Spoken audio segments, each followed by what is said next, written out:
All right, fellas, here it is, man. The last show of 2024. Hold up, limitless. Niggas to me, can't pinning it. I fought the head to witness it. Get my people feeling militant. Way I'm feeling, get me up. On the mission, get me up.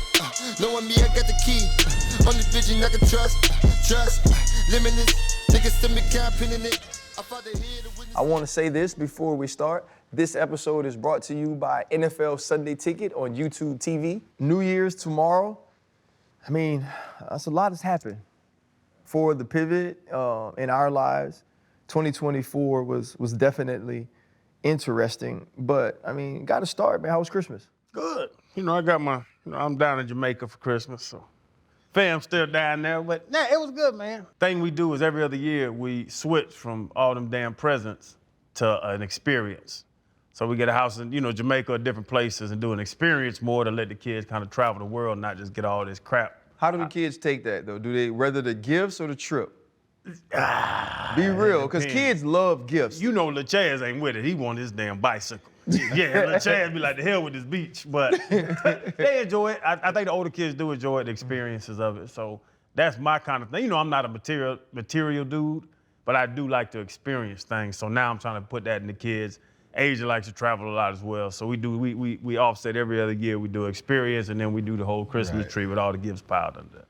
Yeah, but you still got young kids, so I can understand why one might like gifts versus the experience. All of my boys are a bit older, so for those guys, man, they like, what's this?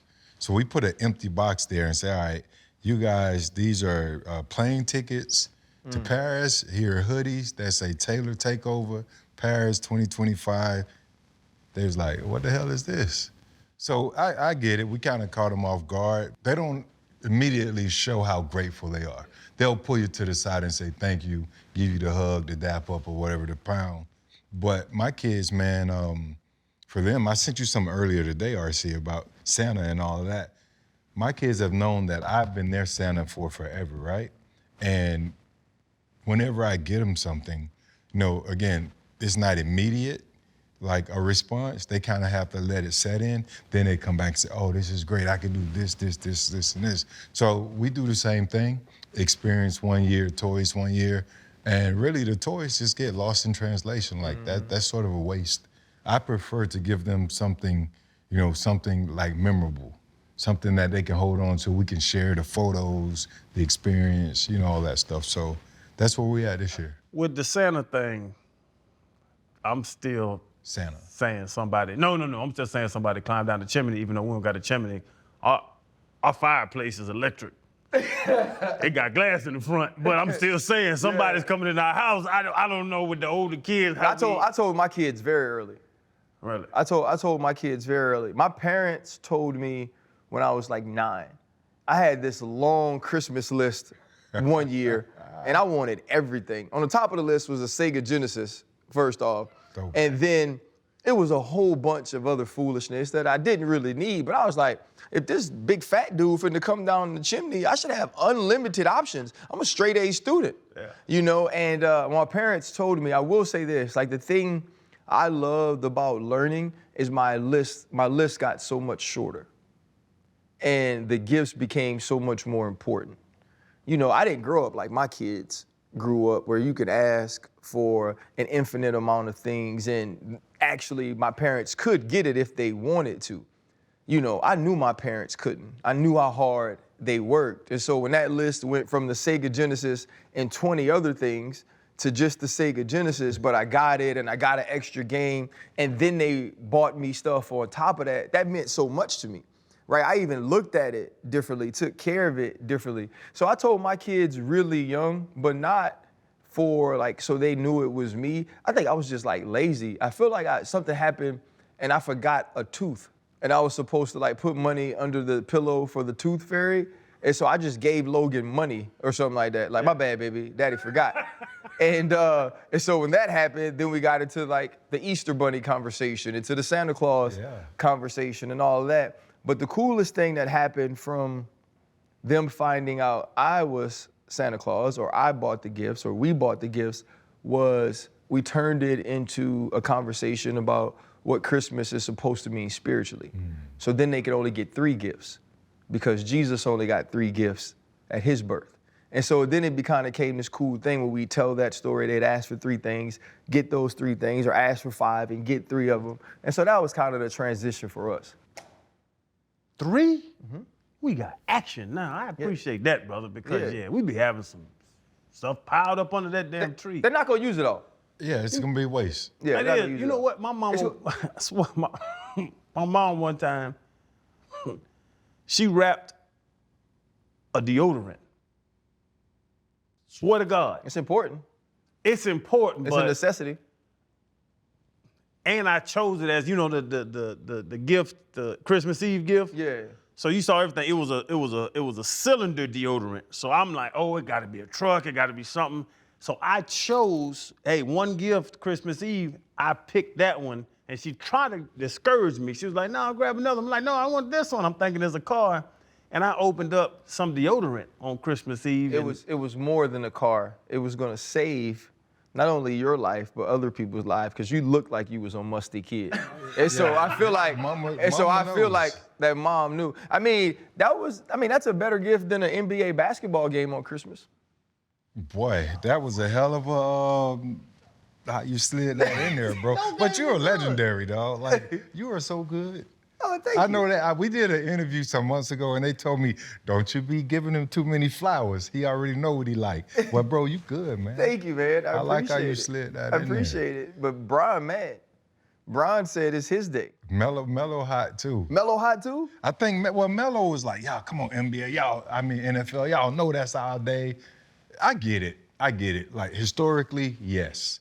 But the way things are moving, the NFL wants a piece too, and Netflix obviously wants a piece. And what Jay-Z say, men lie, women lie? Not numbers. Numbers don't. Right. Football is king. Football is king. Always been king in this and country. It's always going to be, and that's why Netflix said, we got everybody sitting at home? NBA will always have Martin Luther King Day. That's their day. That's their day. You can have MLK. JJ Redick went on too. Right. You can have that one. Bro, and they brought Beyonce. You know I'm a part of the Beehive now. Yes, we remember this. Bro, they brought Beyonce on there. What was it, 65 million? I was in Jamaica with the family over our family's house. Everybody stopped when halftime started. I'm talking about kids, grown-up, grandma, 75-year-old grandma.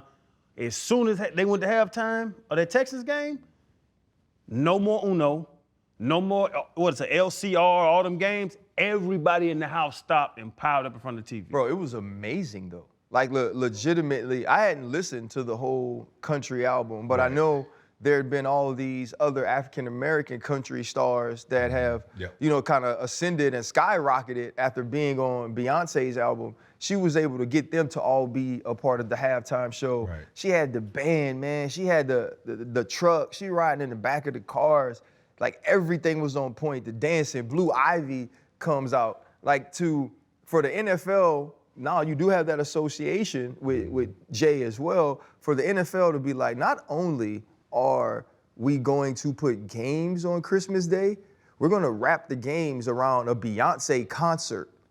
You can't lose with that. And if you Netflix, you had to be fired up about it, who now made it where you could just go watch the halftime show. Yeah, and I think that was brilliant, but it goes back to a deal that they already had in place with her, which was a 3-performance, $60 million deal. Oh, wow. So it was like a double down for Netflix. So it's like buy one, get one. Mm-hmm. So, it was brilliant, but even more so when Lamar Jackson said he was gonna try to go and sneak a peek to watch the show. You kind of knew what time it was, right? So I think when it comes down to the United States of America and football, obviously the most popular sport. And when the NFL, for me as a season ticket holder when I was, 82 games was just so many games. You're getting 3 a week. Unless I'm a real fanatic about my team, which I'm not per se, 3 games a week is just tough to keep up with, right? Yeah. Like, you gotta be doing something else. You can't just watch that all, 3 games a week. I can't, especially trying to get a little football, a little basketball, a little this and that. I just can't keep up with it. Man, this is genius out of Netflix. We always talk about, Purple Rain in Miami with Prince. who was that, U2. Like, people rank their Super Bowl halftime shows.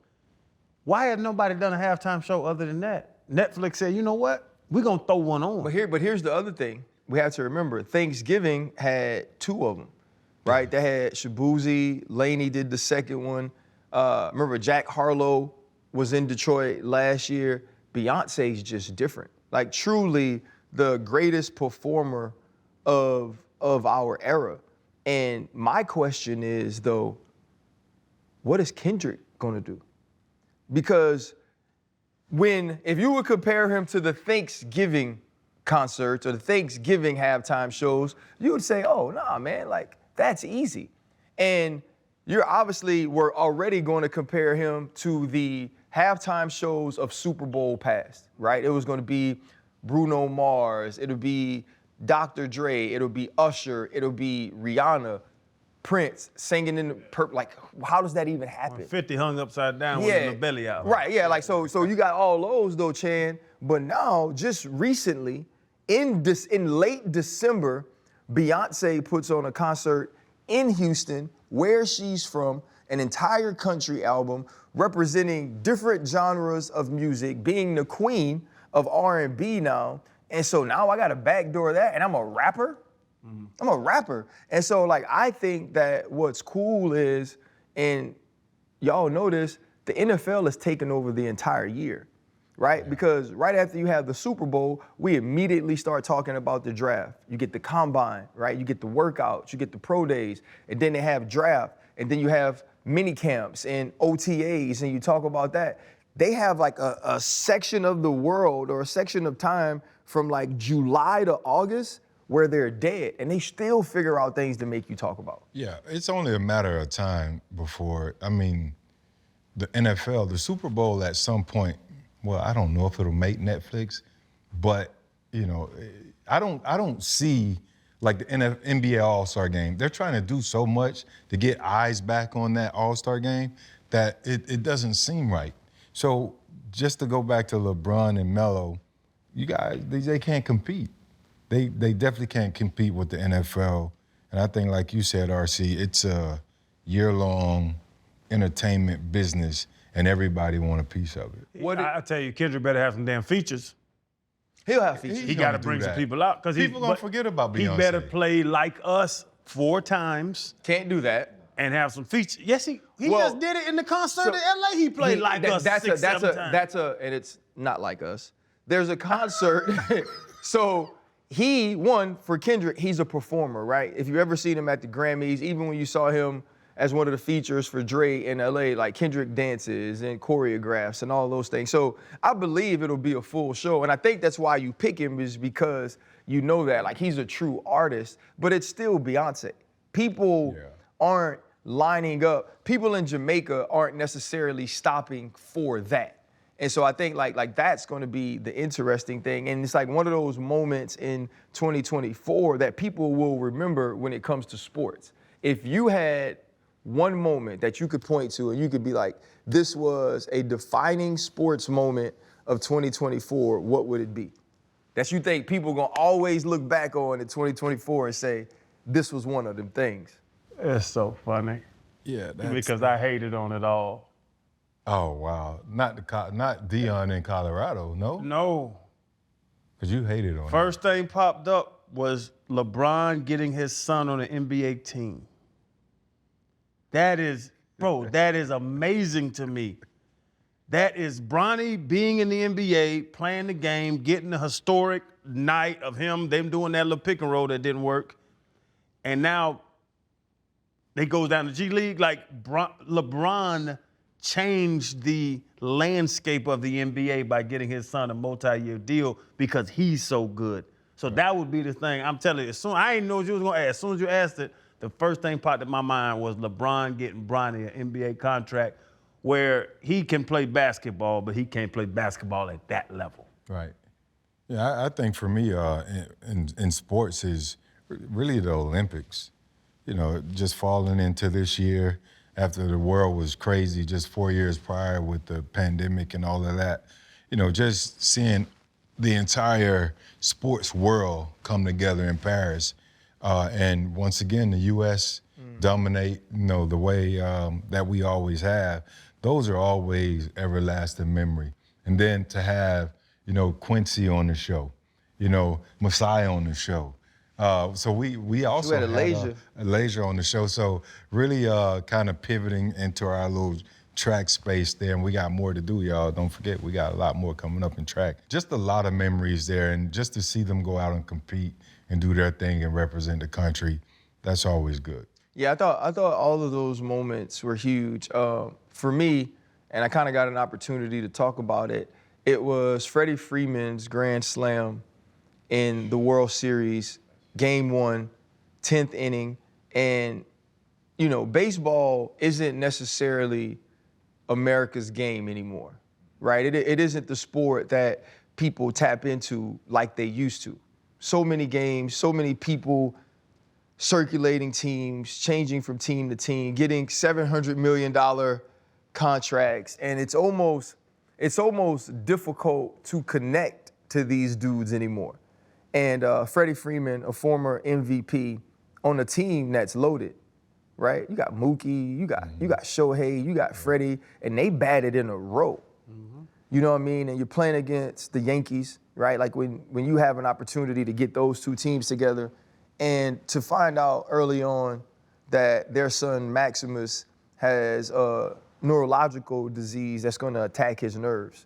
We always talk about our kids, man. Like I can't imagine, I know what it's like to watch my kids play sports or to be waiting for them to take a test. I can't imagine knowing they have something, a disease or illness that's going to affect them the rest of their lives, that at some point I could have a possibility of burying my child, right? Like, I don't know how you don't think about that daily. And to be in the moment in the 10th inning and to be able to play, to be early on in the pitch count and say, I'm swinging, and I'm swinging for the fences. And to hit that home run, and to know what it's like when you have that big game and you go home and you get to see your babies, or you have that great day, you go home to get to see your babies. The same thing for me. Like, those are family accomplishments.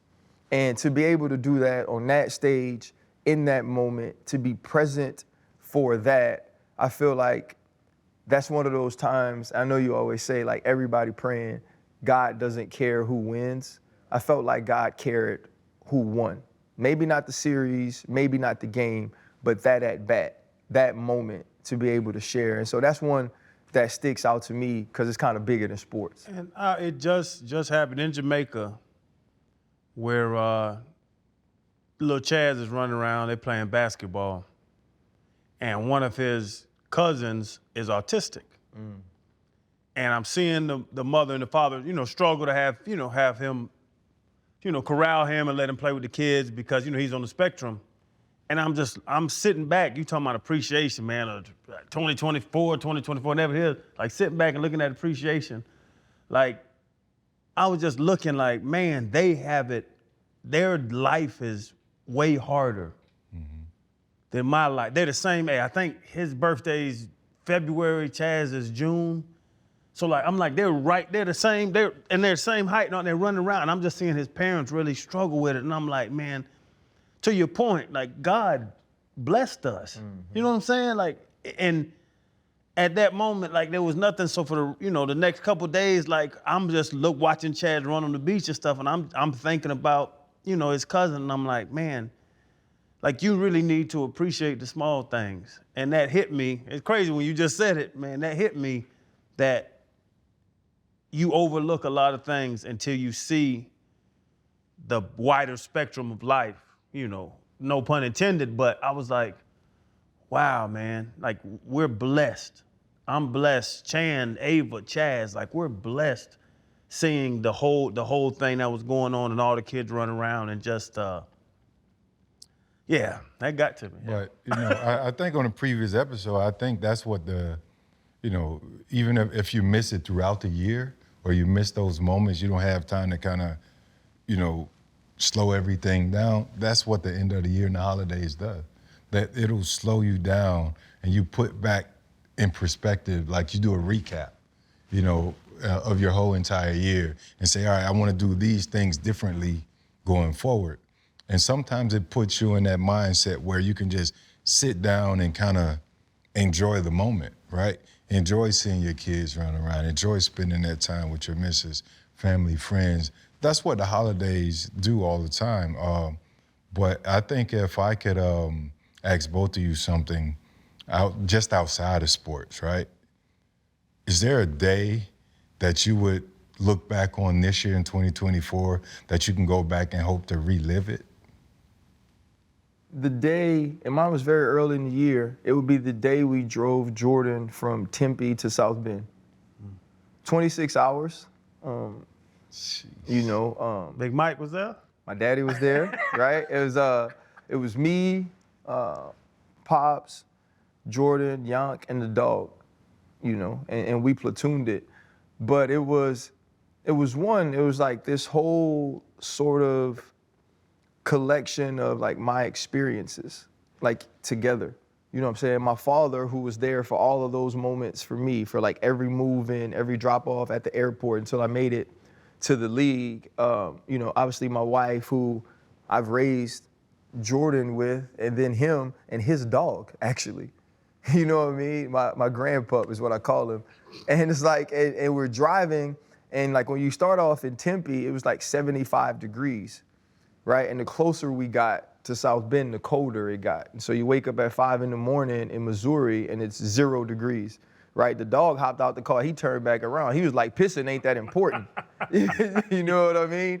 Yeah. And so like, and you get there, and like, it was the one experience of bringing him to ASU and moving him in, and the excitement that he was embarking on this journey where he would become a man and all of these different things. And we all drop him off, and it was like this happy, full experience, because it was like the living in the unknown was so great because you knew there was so much growth to come. And then now you're dropping off this grown man who's lived 4 years there and done all of these things there, who is making a decision that even I felt he may have been unsure of, and you have no idea what it's going to be. But you know that like you're just all doing it together, and like the conversations we were able to have, the music, the just living on the road and just trying to figure it out. I think that was just like a time where in our lives, like things don't slow down. Right. Especially for like, I'm just always moving. You know what I'm saying? Like I can't remember the last time I had that dude in 4 walls where he actually talked to me for 2 hours, much less 26, man. And I think to experience that with him, and to, even with everything that's going on in life for all of us, for everybody to come together for that. And then obviously like the way it turned out has been amazing too. But I know that that was probably it with him. Like that. He's a grown man. You know what I'm saying? The next few moves that he makes, I may pop in, or I may be a part of it in some way. I may give some advice or link him with somebody that could help him do something. But that's kind of like my last time to like, hey, I really need Pops to be here for this. Right. And so if I could do that again, that would be a day I'd go back and do. Big Joe, East-West Shrine game. Let's go, baby. Let's go. Joe, I ain't done, Joe. We can slide to the club. Along that same path, man, kind of what you just said and what, Freddie, you said earlier, like when you sit back and think about it, it was Asia and Chaz's birthday weekend. Asia's June 10th, Chaz is June 11th. So they birthday twins is what they say. And really just sitting there, like sitting back, stopping, slowing down. Like you talking about where you just, the mind's always going, what we gotta do next, what we gotta do next, what we traveling with the pivot, what we doing this? Okay, well, let me make sure I got these games down so I can talk about it on radio and all. And I really remember sitting, we was down on the beach and sitting there and watching, Asia, the kids, Rye, Owen, our friends came down. They came down with Boo, their daughter, and just sitting there and really like not thinking about anything other than just watching my family enjoy life. And it wasn't a big, catastrophic thing, but I really remember saying, I can go to the exact place on the beach at the hotel we was at where I was just watching them just enjoy life, smile, run. They had a kite. They was, playing around. Chan had his fishing rods there, and it's just like, this is why we work so hard. This is why we grind so hard. This is why we do what we do, so that they can, enjoy the fruits of our labor, to be honest. That weekend was one of the most enjoyable weekends I had in a long time. What you got, Freddie T? Mine is simple, man. Graduation, man. Yeah, heck Just yeah. going back to graduation day, really, man. I know he crazy. About what you graduating for? But it was a special day. Grandpa had that big ass mark on. No, it was a day that I would certainly love to go back to, because it allowed me to just put things on perspective. I didn't have to do it, like, for all the reasons that I did it. Just really, I had everybody there except my grandma, right? And but I can hear her saying, we did it. We did it roundhead. That's what they used to call me growing up, roundhead. The entire time I can feel her energy. We were just sitting there, and I made sure to let them know, do not say they wish she was here to see it, right? I just wanted to feel it. And I felt it. And really just to have my kids there, just to be an example for them, just to fulfill a promise, that I told my grandmother what I would do. I think it was one of the most special days of my entire life. Just being back in Gainesville, playing everything back in Rewind. I'm there with these 20-year-old students graduating. They don't have a clue who I am, most of them.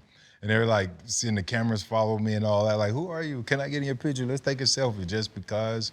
But really, man, it was just a great feeling that I hadn't felt in a while. And one of the best days of my life. So I can go back and relive that one. It'd be dope. Fellas, we're approaching the end of the regular season, and we got some true holiday heroes. Just dudes who show up and show out every single time their team needs them to. Talking about holiday heroes, I know y'all love touchdowns. I know you love touchdowns all day, you offensive players. Defensive players step up. Defense wins championships. I got to bring up my man Chris Jones with KC. I got to bring up Derwin James, friend of the program. But you know what? Damn, I hate to make RC happy. That TJ Watt's about to go crazy this time of year. Defensive player of the year, he's my holiday hero. Hey, Chan, you talk about touchdown, man. I got to tip my hat to Saquon. But y'all knew I was going to do that anyway. To go from the Giants to their rival in Philly and the Eagles. Look, he's been their hero. He's been my hero. He's also been MVP candidate for most of us. I mean, for me, you think about teams like Detroit, guys like Amon-Ra St. Brown who show up and do the dirty work, right? The LA Chargers, Derwin James, changing positions basically, being everything on defensive side of the football for the Chargers team. You look at all of these different players, Jaden Daniels in the Commanders, he's totally changed everything that happens with that organization. And truly, I want to give a shout out to Micah Parsons. Micah Parsons, who people have said could be sort of an individual, could be all about himself, has truly shown this entire year that he's about team. You know who the unsung hero is?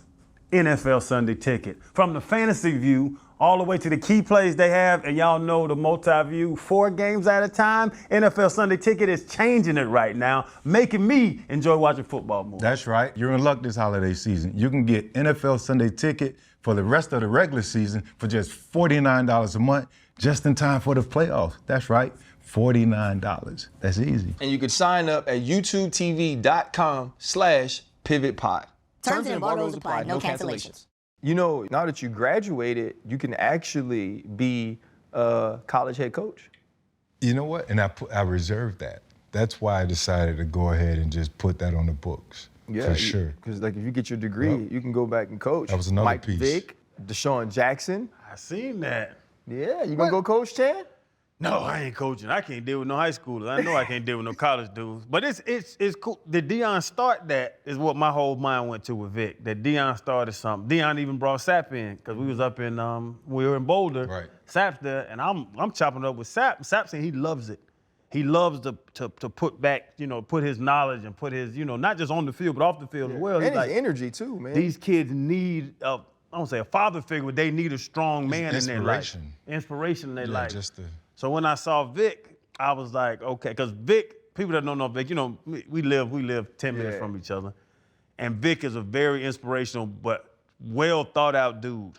And so I'm interested to see what Vic does. D-Jack, I'm interested to see what he does. I don't know him like that. But I do believe that the head coaching opportunities these guys have are more of a mentorship role. They know football, but I love that these kids will, and I'll be honest, I played for Ron Zook.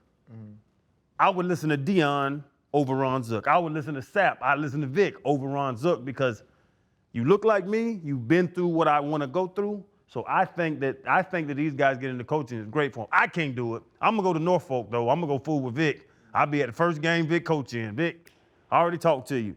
But I do think it's great for the kids that came from where they came from, and they'll really impact those children's lives. Yeah, I think it's great for, the kids.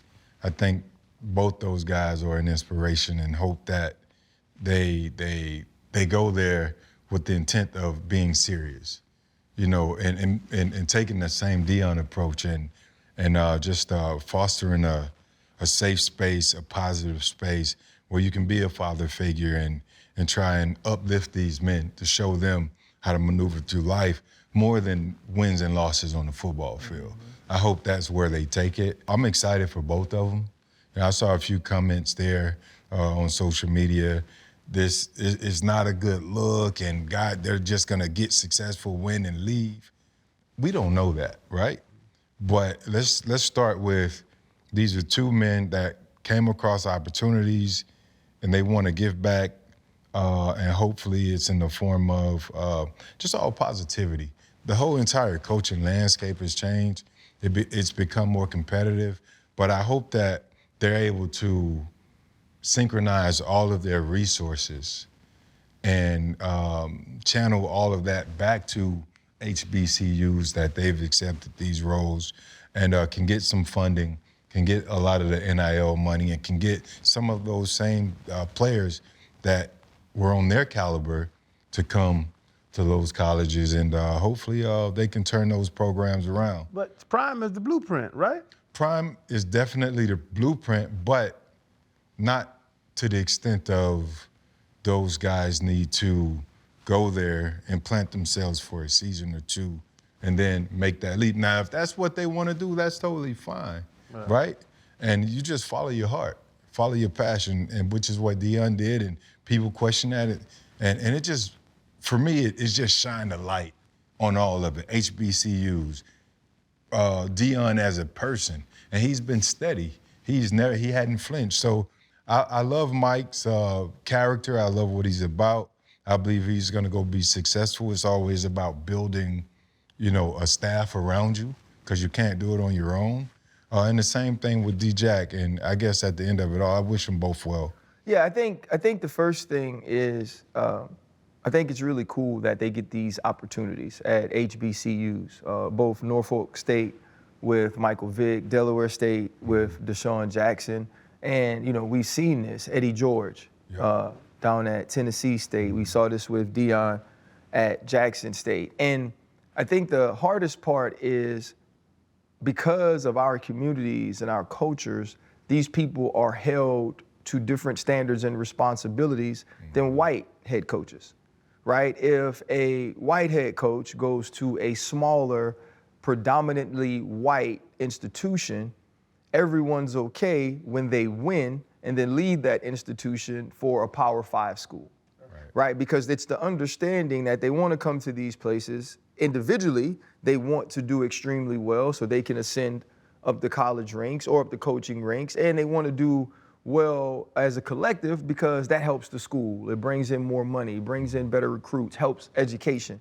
And I think that's what Dion did at Jackson State.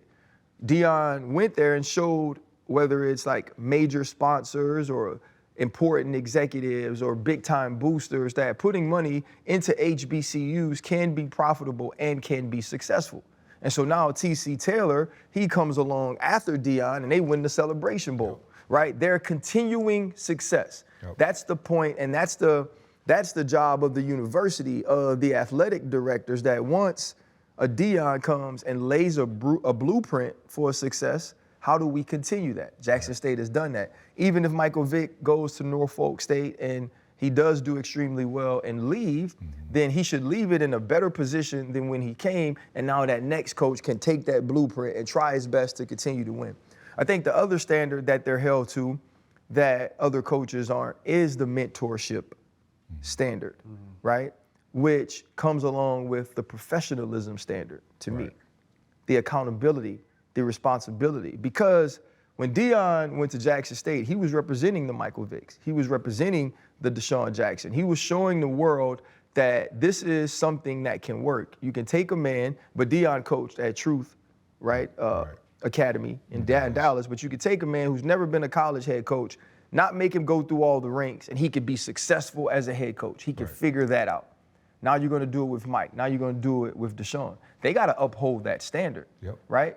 They have a responsibility to the three of us. They have a responsibility to themselves, to all the former players who may one day want this opportunity to be professional, right? We saw it with Ed Reed, how that didn't work out. That reflects not only on Ed, as much as I love him, but on any other former player that wants to do that.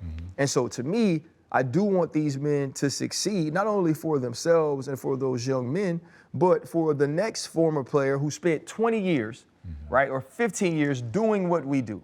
And so now they're the Bill Belichick's sons of the world. They're the Shanahan sons of the world. They're the Grudens and the McVays and all of these people who get a head start in coaching because they knew someone or they were connected to someone that got them in on ground level when we were out making plays. And so I think that this is great that they now have these opportunities. This is great for these HBCUs. And the success of these hirings is extremely important for the future of how these things go. Yeah, real quick. It reminded me of, you know, you talking about your take on First Take a couple of days ago. You was talking about the evolution of the quarterback position, where you talked about Cunningham to Vic to Cam to LJ, Lamar Jackson, and you know, and when he broke that record, I believe that much like the quarterback position, when it was just a standing pocket, you know, dominated by white guys, white quarterbacks, is coaching the same thing. You know, head coaching positions have always been mostly white head coaches. And really just for these guys to take a shot and say, all right, regardless of how it ends up, hopefully we can inspire, you know, someone that looks like us to want to go out there and lead a team and lead young men. So, man, I wish them boys well, man. College football is exciting. You know, HBCU, bring it back to what it was, and hopefully they can do good. I got to bring it up with, and there's Aaron Glenn's, there's Al Harris. Al was a monster with Green Bay. Al and coaching, they talking about him getting an opportunity to be at DC now. And he's a Florida guy too, so I'm not just picking on nobody. He was with our school. Go do some research on Urban Meyer. What he did with Zach Smith, he covered up his stuff, and we saw Urban in his restaurant. You can go look at the video of what Urban was doing.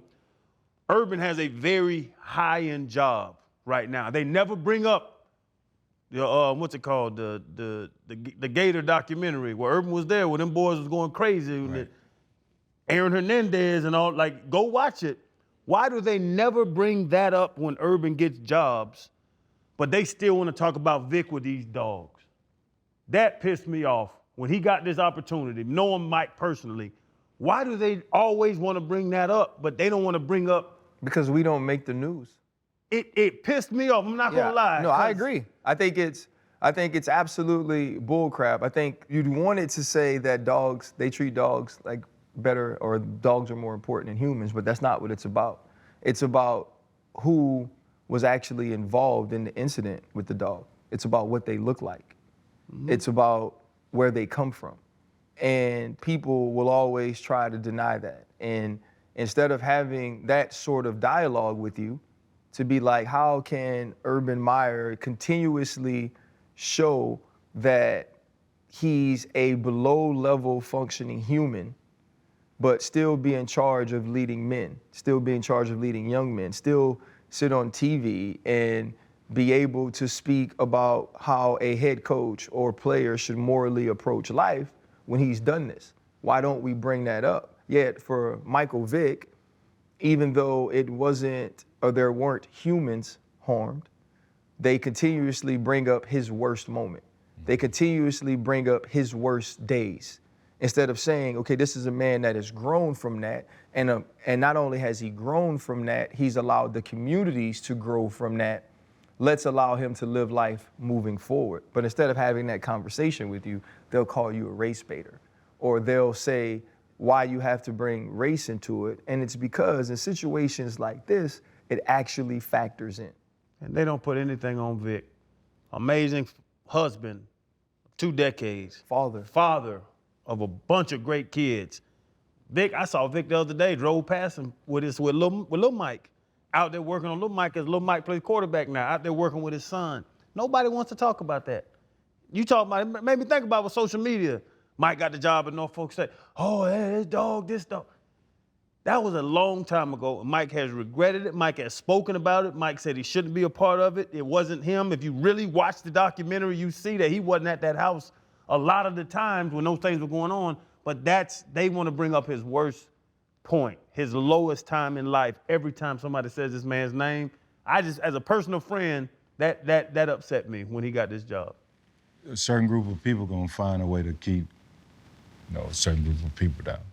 Well, fellas, that's about a wrap on old 2024. 2025 is fast approaching. And you know what that means? It's time for New Year's resolutions. I need to make some New Year's resolutions. So I'm gonna ask our Pivot fam to make some with us. Man, y'all know I like to argue. I'm gonna try to change that. And one thing I argue about is which games you're gonna watch on Sunday with NFL Sunday Ticket. You ain't gotta argue no more. The multi-view, 4 games at one time, now I gotta do less arguing. Honestly, bro, I live by that. But for me, it's about watching the out-of-market games, right? I want to see Freddie T's Jacksonville Jaguars, the Tampa Bay Buccaneers in Florida as well. They trying to battle to win the NFC South. And what about teams like the Rams, the Seattle Seahawks, and the Arizona Cardinals? All of those teams fighting out west to represent them in the NFC playoffs. Yeah, I'm definitely gonna need NFL Sunday Ticket to watch my Jaguars. But if you're like me, you're heading into fantasy football playoffs. So you get to watch Fantasy Live, where you can watch your teams every Sunday and track your fantasy squad. It's that simple. And to help you guys get started, NFL Sunday Ticket on YouTube TV has a deal for you. For just $49, you can catch the rest of the regular season. Do not wait. You cannot miss this opportunity. Y'all go sign up right now at youtube.com/pivotpod. Local and national games on YouTube TV. NFL Sunday Ticket for out-of-market games. Excludes digital-only games. Terms and embargoes apply. Speaking of that, right? Like, let's say Michael Vick does a great job at Norfolk State, and he gets the Virginia Tech job at some point. Or Deshaun Jackson does a great job, and he gets the Cal job at some point. Not saying that those guys should go there to leave, just saying if they ever do, they could get into the 12-team college football playoff. Now I want to ask you, Freddie T, Florida guy. You a Florida guy. I'm an LSU guy. It's been a lot of talk about the way this whole 12-team playoff has been put together, how it's gone down. Freddie T, what are your thoughts on it, whether it makes the playoff better, whether you feel like you get the right teams, they got the right teams? What do you think about it? I think we all pull up for the NCAA tournament, right? And when it gets down to the semis and the Final Four, Elite Eight, Final Four, all of that, we're all locked in. Any other time it's just games, right? And most times we like, who's in this bowl? Who's in this bowl? I think like UM, for example, was in the Pop-Tart Bowl. I love Pop-Tarts. I like Pop-Tarts, but Y'all eat Pop-Tart? Yes. Yeah. I mean, I The used silver to little eat them. packet? I used to eat what? them. The package blue now. You get it from the airport. He's a strange kid. Strange kid. You're gonna get But no, diabetes is what he about but to get. what I'm trying to say is we hear all these different bowls, right? Yeah. And you don't always know who's in them unless you're a fan of that team. But with the college playoffs, it is what it says it is. It's the playoffs. You don't think about the bowl anymore, right? You think about the matchups.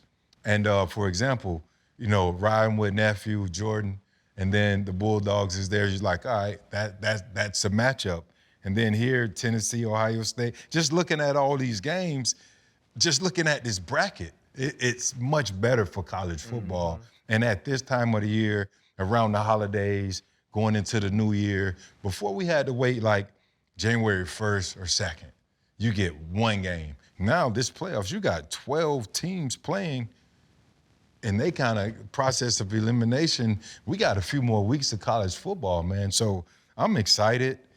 I'm gonna be real interested to see how these games pan out. I'm looking forward to that Georgia-Notre Dame matchup. Don't care a whole lot about the Penn State Boise, but my cousin is the running backs coach and offense coordinator, assistant head coach at Penn State, so I'm rooting for them. I like Oregon, Ohio State is crazy. Sarkisian, I got to root for Sark there, man. So it's crazy. So Notre Dame, Texas, I'm rooting for y'all boys. Penn State for sure because of my cousin. Ohio State, Oregon, I don't know, man. Oregon been number one for a while. Maybe Oregon. I love it. And keep it at 12. Don't take it to 18. Don't do no damn 64. I'm with you. Keep it at 12. When it was 4, number 5 complained. It was 12. 13.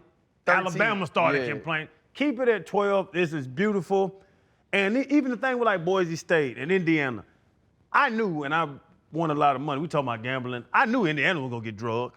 We talked about it off air. I was like, ain't anybody get drugged.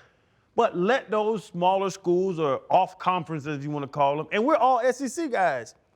Do I think Alabama could have played Notre Dame a little better? Yeah. I do believe it. But if you want to do BCS, remember when the computer used to pick? Yeah. Do you want to do that or you want to have people pick it? That's a headache. You know what I'm saying? I want people to pick it.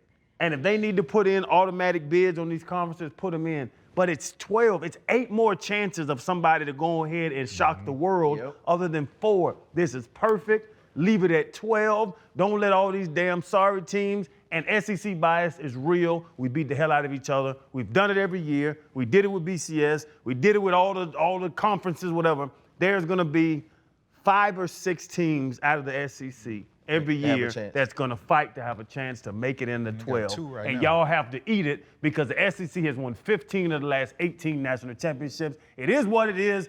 Blue and yellow shield, bitches. Yeah. So I think, and so like honestly, for me, this is a massive win for college football. Yeah.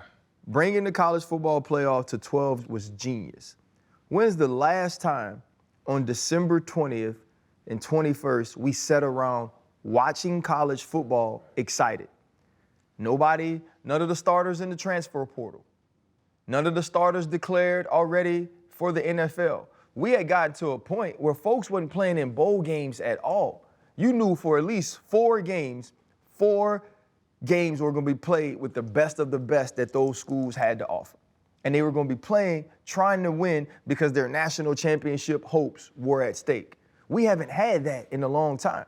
Now, think about this, the Fiesta Bowl, right, which we used to fight to be a part of, the Rose Bowl, the Sugar Bowl, all of these big-time bowls are, again, what they're supposed to be. Right. We're going to be we used to tap in on January 1st. You knew you would sit down in the morning and it'll start at one bowl game and you were going to finish at the last one at the Rose Bowl because all those teams had the best players in the country. But that changed. Last year, I forget what bowl it was, but maybe it was the Peach Bowl with Georgia and Florida State. Florida State had nobody, right? And you had to go watch Georgia just drum them because Florida State didn't play. That's not going to happen this year on January 1st. And then, Freddie T, like you said, we still get the best 4 teams who played to be there, who proved themselves to be there to play the college football championship. Like, that's exactly what you want. And I get it. If you're the SEC, you know you're going to get at least 3 teams every year. Right. You might get 4 depending on what's happening in these other conferences. So you're going to get 2 lost teams. Hell, a 2 lost team is the number 2 team in the entire college football playoff. And so I think if you're the SEC, don't lose 3. If you Bama, don't go lose to Vandy. Yeah. You know what I'm saying? If you're South Carolina, don't lose to LSU, who wasn't no good this year. And so I think it's just an awesome deal to have. And for me, I'm just going to be honest, like my kid is coming to New Orleans to play against the Georgia Bulldogs.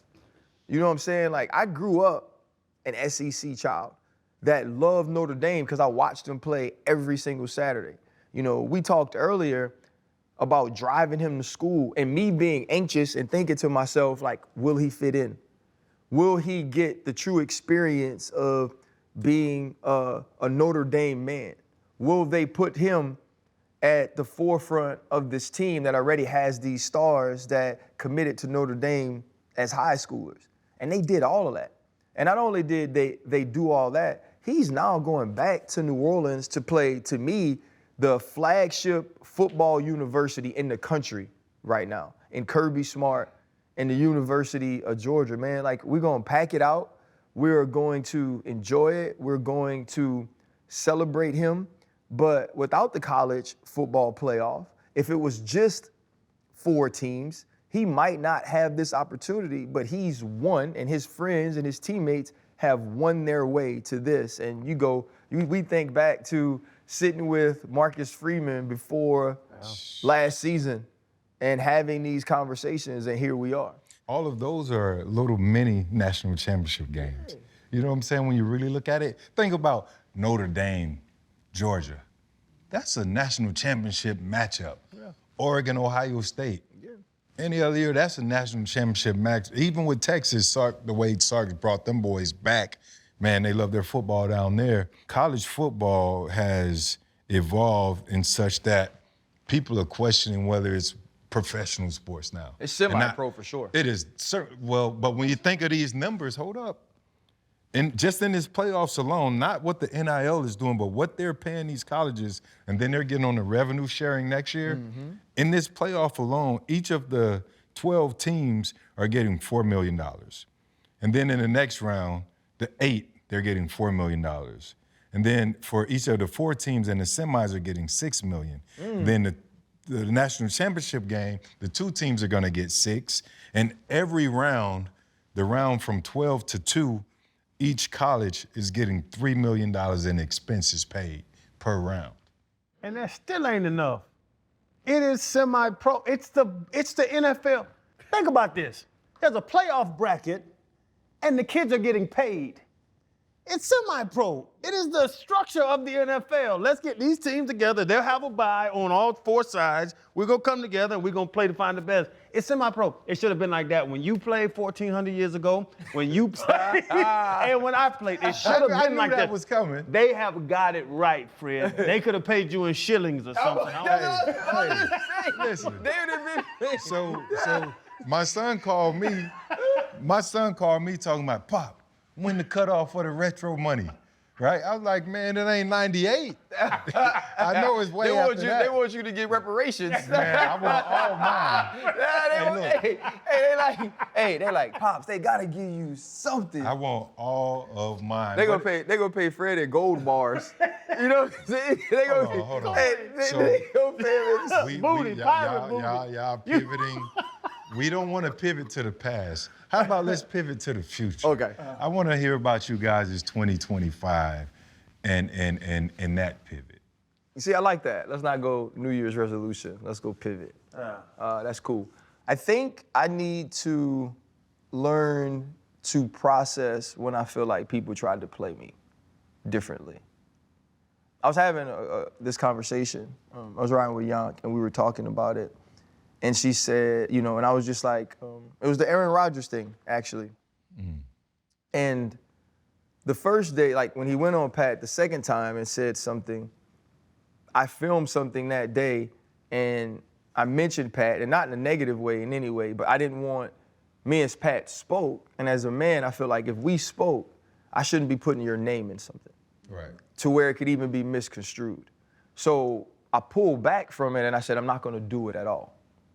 And I couldn't sleep. Like, I could not go to sleep because I felt like he tried me, right? And in trying me, I felt like, how do I not get resolution, right? Like, I know we can't fight, and he doesn't want to fight. Like, that's not what this is. He wants to be able to say what he wants to say, whether it's disrespectful to me or not, because that's what's on his heart and that's what he feels like he needs to get out.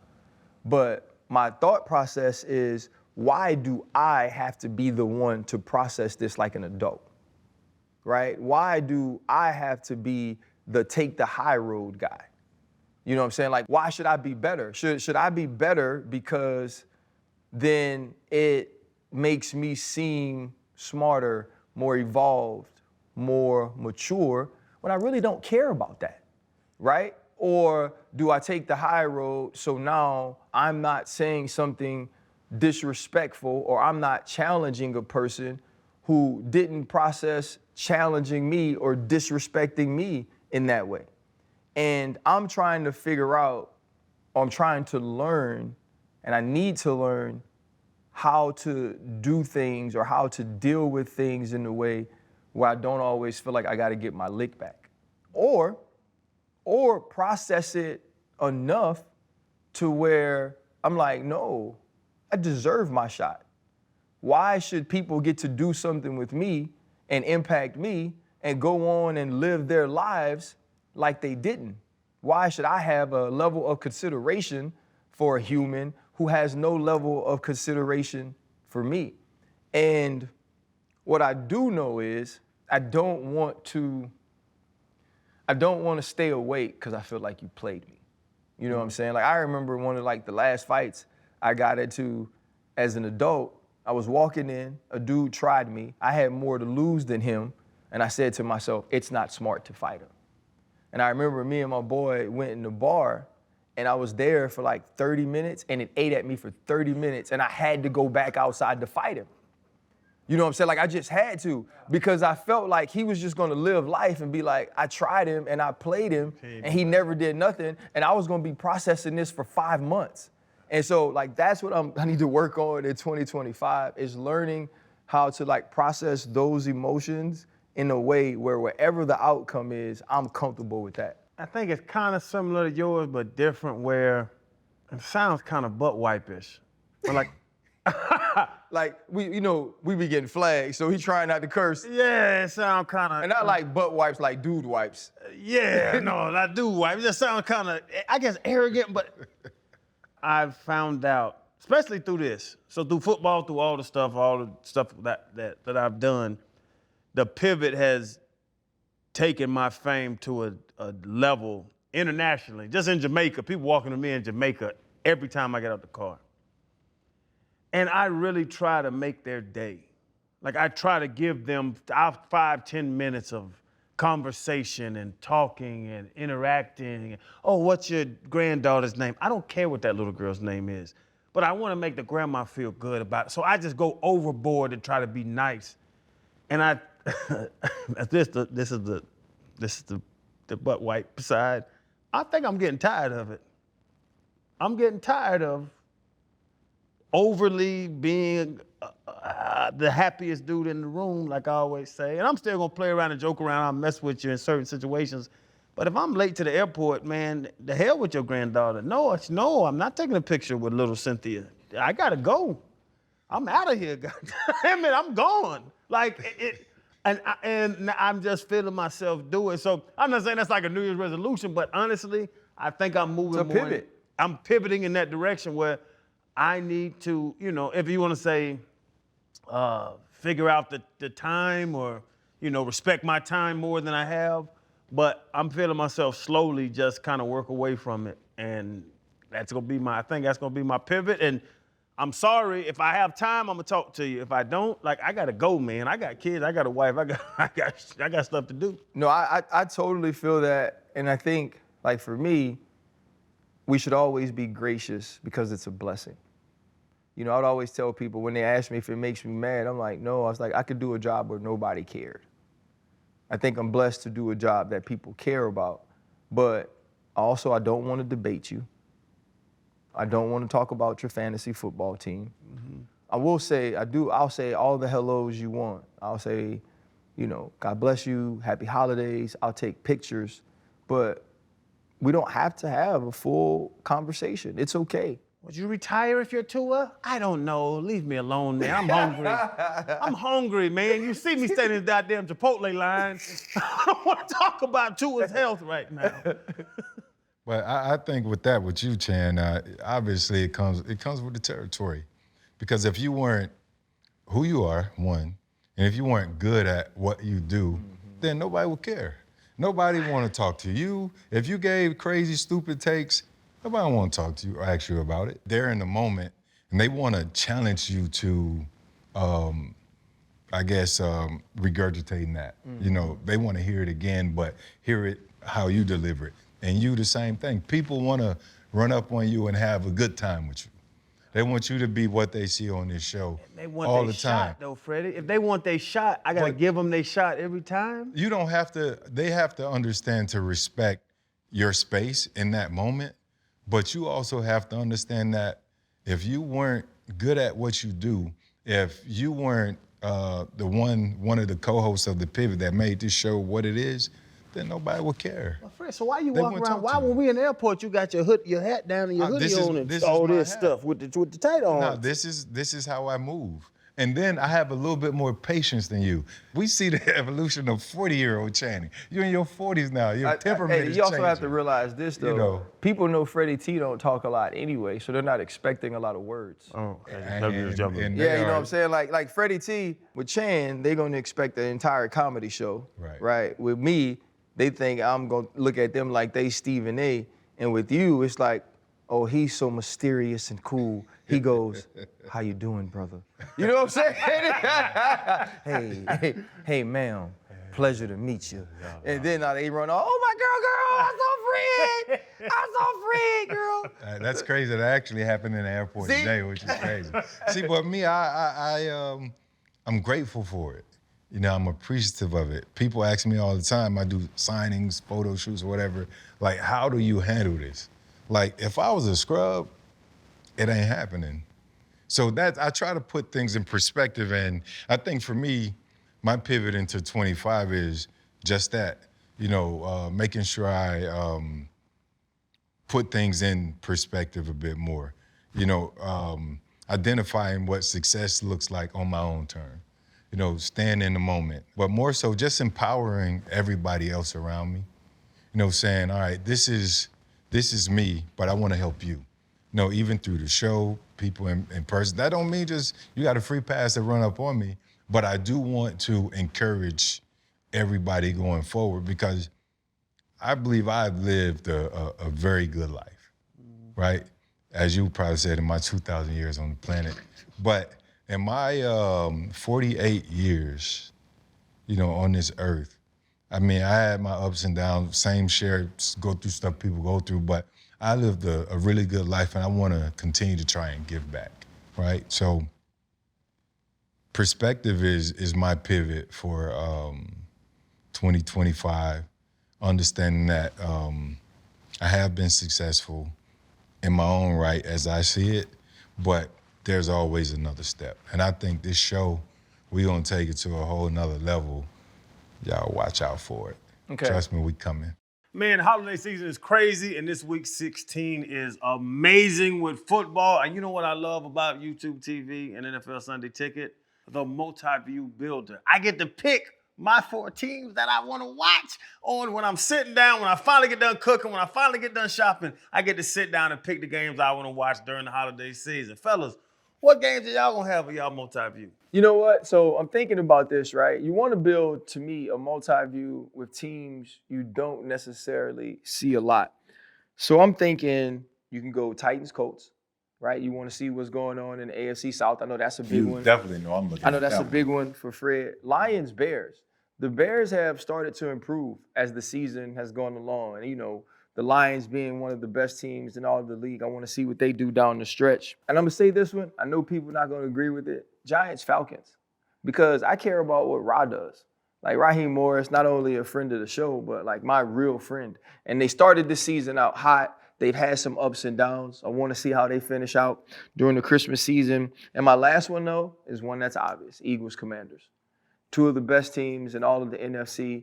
One kind of going up and down, another one that's ascending. The winner of that game really puts themselves in a place to be in a good spot for the playoffs. The good thing I like about this late in the season is you get a lot of divisional matchups. Browns-Bengals, I think I like to watch those. You mentioned Titans-Colts. I got to keep my eye on the AFC South right there. We talked about underdogs too, man. So the Rams-Jets. I want to see how the Jets, if their character going to allow them to finish this season strong and what they're going to do. So I'm interested in that one. And the last one, I think I'm going to go with Texans Chiefs. That's going to be a good matchup. So those are my four, man. I'm looking forward to it. And I got to go to divisional thing because everybody's fighting to get the seeding and all. Eagles, Commanders. Two teams that can go to the playoffs now, and they got to fight to see where they're going to be. I love to see Jalen versus Jaden, friends of ours, both guys. We've been around both guys. Jalen hadn't been on the show. Jump on the show, Jalen. And also, fellas, the Cardinals, Panthers. I know the Panthers did not have too many in the win column, but we love to see what Bryce done late in the season. But, man, the NFC West, they out there, and the Cardinals been playing good ball. We talked about it a couple weeks ago. So I enjoy that because we know when it comes down to it, this week 16 to 17 really means something. And then the Patriots, Bills. Because right now the AFC, what is it? The Ravens, the Bills, the Chiefs. Everybody's fighting for that one seed. I think that one seed is going to be big. So Patriots at Bills, Mayo over there coaching. Let's see what happens with that. So all these divisional games mean a lot here late in the season. And lastly, I got to go. RC hit me in the head. Yeah, man, I love Raheem Morris, man. That's our dude. I know he's going to get him tight. Quarterbacks up and down. They playing up and down. But I love to see what they're doing. And the Giants, what they going to do? Who's their quarterback? I think that game's lead into the following season and to see what they're going to do late in the season, see how they got them boys prepared to play. You can get NFL Sunday Ticket and you will not miss the race to the playoffs. Sign up right now and get it for $49 at youtube.com/pivottpod. Last thing, as we go into the new year, advice you'd like to give somebody from the pivot to them, each host. Dictate your own success, what that looks like for you, but always stay in the moment. We're going to have our ups and downs. You got to challenge your mental. People try and allow outside factors to influence their moves. Social media, for example. When we had Thimbo on the show, he was like, yeah, social media, I'll dive in and it makes me feel this way or that way. Screw all of that. Take ownership of your life. Don't let the outside factors influence your decision-making. Realize that you got time. Yeah, I think that's simple. You got time. Don't let the world dictate how you feel about you. Chan? So Freddie kind of stole I was going to say, I've said it before, but put a value on your evaluators because people just get caught up in that. I like that. Other people. Like, really look at the person telling you who you are and see if they're worth you listening to their opinion of you. And also something else I've been telling, especially younger people, look at your screen time. Look at your screen time. I pointed at you when I said young, even though you got me. Go on your phone, I don't know what settings it is, and just look at your screen time. Because those are times that, just evaluate it for 24 hours in a day, how long you're sitting there staring at your phone. Just look at that. That's real. And you can go off of that. See if you think you could utilize that time in a better manner. That's my advice. That's actually excellent. That was advice for me. Thank you. No, that's real. Yeah, that was advice for me. This year was actually harder for me, I think, than I let on. And so, like, the one thing I'd say is speak to yourself nicely. Don't tell yourself that you aren't worthy. Don't tell yourself that you're not pretty enough, or you're not smart enough, or you're too fat, or you don't deserve it. I think so many times we get bogged down in our negative self-talk because it protects us from what other people might say. You are worthy.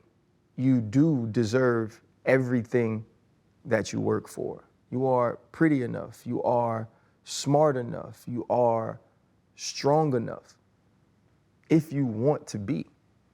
And I think the other piece of that, sort of the evaluate or put a value on your evaluators, is like, fuck what other people say. The people who told you you weren't nothing, you will never be nothing, they don't get to dictate who you are. The people that told you you can't accomplish certain things, they don't get to control how much effort you put into it. The questions or the amount of times people have tried to push you away from your dreams, don't allow that to set you back. Continue to work, continue to believe that you're worth it, continue to believe that you deserve it, and wake up in the morning and tell it to yourself. Like, look yourself in the eyes and say that I am enough. Look yourself in the eyes and say that I deserve all the things that God has planned for me. Because if we don't actually believe it, then how else can we achieve it? Yep. And so I think that's it. That is a wrap on the pivot for 2024. 25 your year, ain't it? 25, 2-5. Hey. You know what I'm saying? Yeah, man. Yeah. Big year. Yeah. By the way, I just want y'all to see something, just so they know. Hey, right here, read that, Chan. What'd that say? Just because I wasn't picked doesn't mean I'm not chosen, undrafted. That's how we rolled into 2025. You put me, you know I can't read that good. We on the spot. Hey, I put you on the spot. I was like, You got them 49-year-old Hey, eyes, bro. that's like when them little kids, when they used to ask you in class, you read, I used to always nut up. Hold up, limitless. Take a stomach, got pinning it. I fought the head to witness it. Got my people feeling militant. Way I'm feeling, got me up. On a mission, got me up. Knowing me, I got the key. Only vision I can trust. Limitless. Take a stomach, got pinning it. I fought the head to witness it. Got my people feeling militant. Way I'm feeling, got me up.